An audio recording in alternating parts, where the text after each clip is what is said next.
banyak orang ucapkan Allahu Akbar, Allahu Akbar, Allahu Akbar. Pertanyaannya, apa makna Allahu Akbar dalam salat ini? Buka Quran surah kedua ayat ke-45 sampai 46. Quran surah kedua ayat 45 sampai 46. Saya tulis ini, satu kabir,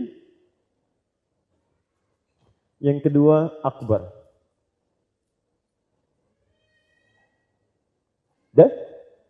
Tahan ya, ini penjelasan barangkali bisa singkat, tapi maknanya insya Allah ketika Anda praktekkan dalam sholat, itu akan ada perubahan dalam penunaiannya. Perhatikan di sini, ada kabir, ada akbar, itu beda.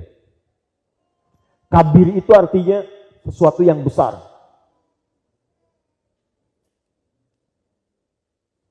Agung, hebat, atau sesuatu yang dirasakan penting.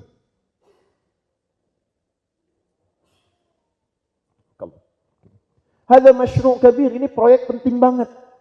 Hadza syai'un kabir, ini sesuatu yang hebat banget, agung banget, besar. Ini bahasa Arabnya kabir. Anda dapat proyek besar, Anda dapat pekerjaan besar, Anda punya pekerjaan penting. Itu bahasa Arabnya menggunakan kata kabir. Kalau Anda ingin rubah itu jadi bentuk superlatif,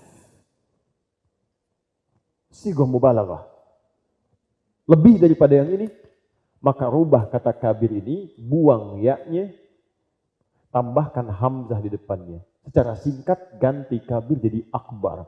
Akbar itu lebih daripada segalanya yang ini. Nah, sesuatu yang sering diingat, sesuatu yang sering terbawa dalam perasaan, terbawa kemana-mana, ini menunjukkan bahwa sesuatu itu penting. Anda ingat kontrak, ingat pekerjaan, ingat makan, ingat itu, mau tidur, ingat itu. Ini menunjukkan apa yang sedang Anda pikirkan itu terasa penting bagi Anda. Paham sampai sini? Nah, ada orang ketika akan sholat, dia merasa bahwa pekerjaan dunianya itu masih penting sehingga terbawa dalam sholatnya. Dia pikirkan rumahnya, dia pikirkan handphonenya, dia pikirkan proyeknya, pekerjaannya. Dia merasa itu penting. Maka kemudian ketika Anda masih merasa terganggu dengan itu, kata Nabi, hei, ucapkan lewat lisanmu ketika engkau bertakbir. Tidak ada yang paling penting sekarang ini selain Allah. Maka Anda katakan, Allahu Akbar. Nah, mengucapkan Allahu Akbar itu bukan sekedar di lisan diucapkan biasa, bukan. Tapi ucapkan dengan sepenuh hati Anda. Kalau ucapan itu keluar dari hati, maka itu akan membantu jiwa Anda untuk khusyuk. Ya Allah, tidak ada yang paling penting sekarang kecuali Engkau. Begitu Anda takbir, Allahu Akbar. Yang lain tidak penting, ada yang lebih penting daripada ini semua. Allah. Nah, ketika Anda mengucapkan itu, Anda ingat rumus di Quran surah kedua ayat 45 sampai 46. Apa rumusnya? Lihat baik-baik.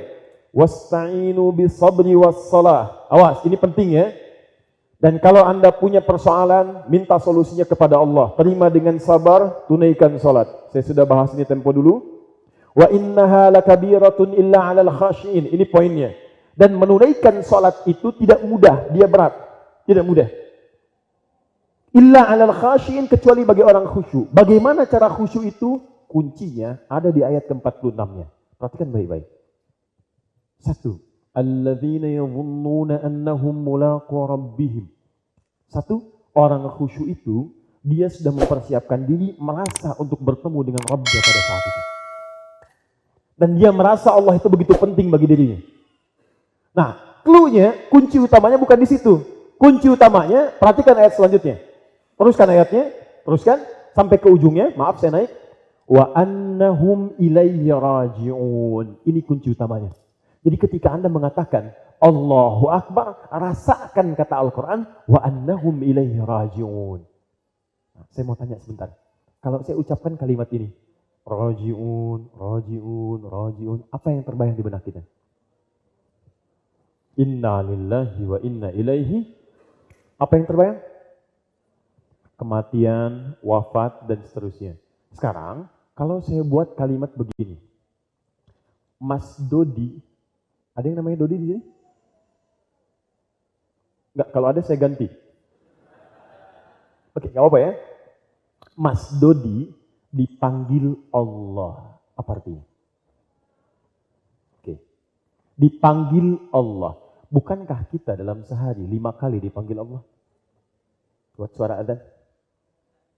Demi Allah teman-teman sekalian, kita itu sering diingatkan, hei kamu ini jangan banyak mainnya. Satu kali kamu akan pulang. Dan kamu tidak akan tahu di mana kamu akan wafat dan kapan. Ingat, kalau sebab itu bisa apa saja. Saya katakan pada teman-teman yang lain, maaf ya, mau ada tsunami, mau tidak, mau ada gempa, mau tidak. Kalau sudah waktunya wafat, pasti wafat. Pasti bisa. Dan itu pasti terjadi.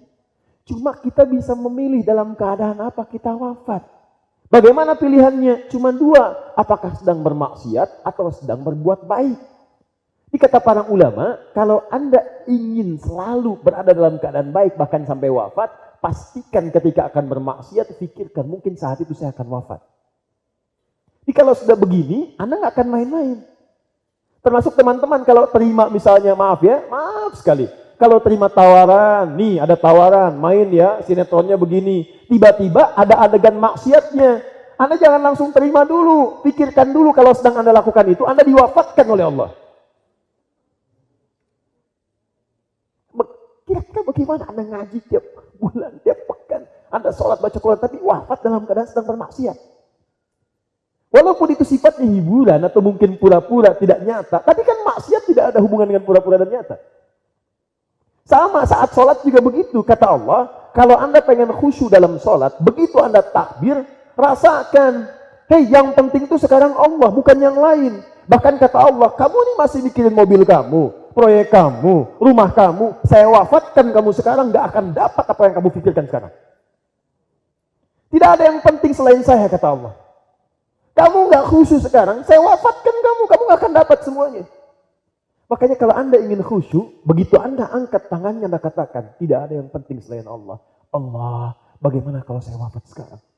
Dan sekarang, teori itu bukan sekedar menjadi ayat yang tertulis. Sudah nampak tanda-tanda yang terdokumentasikan.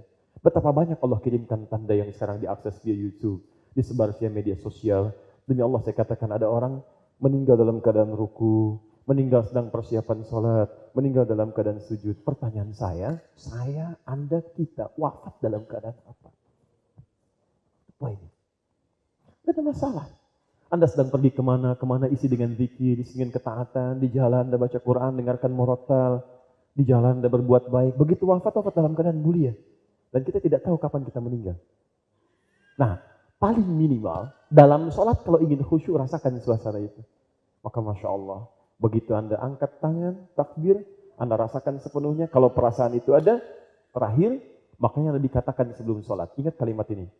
Nabi mengatakan, dan riwayat-riwayat muncul kemudian, bima makna, lihat, kata para imam sekarang, Sallu salatan muwadda.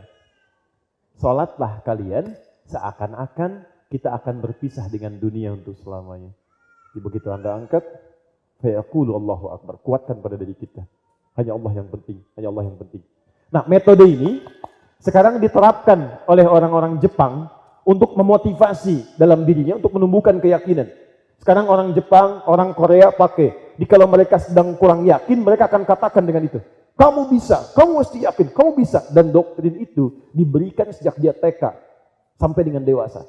Dipakai di perusahaan-perusahaan. Sebelum masuk ke perusahaan, itu moto perusahaan harus dibacakan. Langsung di depannya semuanya. Supaya meresap dalam jiwanya dan bekerja dengan penuh kesempurnaan visinya.